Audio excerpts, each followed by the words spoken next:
Yeah, no, because tech is still over-owned, right? We've talked about tech and comm services being about 38% of the S&P 500.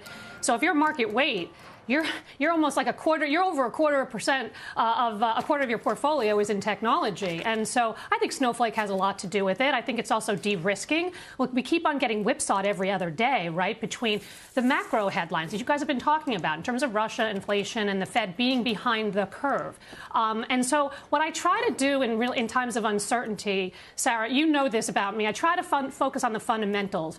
Balance sheets, free cash flow, market share positioning. If they're number one or number two in their industries, and they've beaten on earnings, they've raised guidance, and the stocks are down, and I feel good about the long-term stories, well, then I'm going to be buying. But what I am also doing, and it's actually a change for me, I am actually getting less cyclical, and I'm actually even getting less value. I have been overweight cyclicals and value for a very long time, and I think in periods of uncertainty like this, we don't really know what the Fed is going to do. They're going to just be raising. Does it work? Does it not work? We don't know what inflation is going to do. Does it work? Does it not work? So I don't really want to get over my skis on sectors and be too overweight or too underweight. So I'm still leaning a little bit on the cyclical side, and that's more reopening, quite frankly, the reopening stocks, which are just getting absolutely destroyed here today. But I like that area, but I'm also starting to nibble at some technology into the weakness and also into some discretionary names. All right, well, outside of those areas, into financial, shares of Citi under pressure today following the firm's first investor day with CEO Jane Fraser at the helm. Citi has underperformed the broader banking sector over the last year, and Fraser joined CNBC earlier today to discuss her long-term plans for the firm. We've taken a number of bold moves already in terms of the divestitures of a number of our historically iconic franchises to really focus Citi around our core strengths. We've taken strategic bets in businesses that we've got a high confidence and excitement about around growth. But this is an organic growth strategy. It will take time.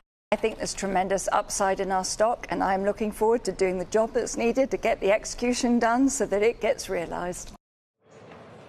Steph, we can dial back if we're talking about, top 5 banks that are undergoing a restructuring after a long period of underperformance with a relatively new CEO, and that would have been Wells Fargo. Obviously, lots of different issues at play. But how do you think about Citi right here, given the fact that, yes, its returns have lagged, but so is its valuation?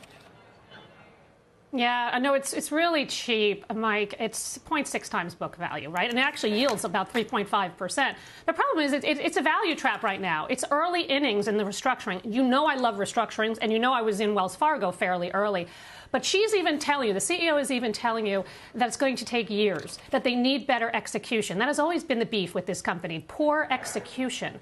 And now they've got to make investments they should have been making years and years ago. And so as a result, you're looking at $6 in earnings versus $7.50 where the street was at. You're looking at an ROTCE target of 11 to 12% in the next 3 to 5 years. I mean, even Wells Fargo is saying they can get to 15 in the next 3 to 5 years. And it's a lot better in terms of the story. They're making a lot more progress, quicker progress than I think Citi. Citi just has to, it's going to take time. So I would avoid it.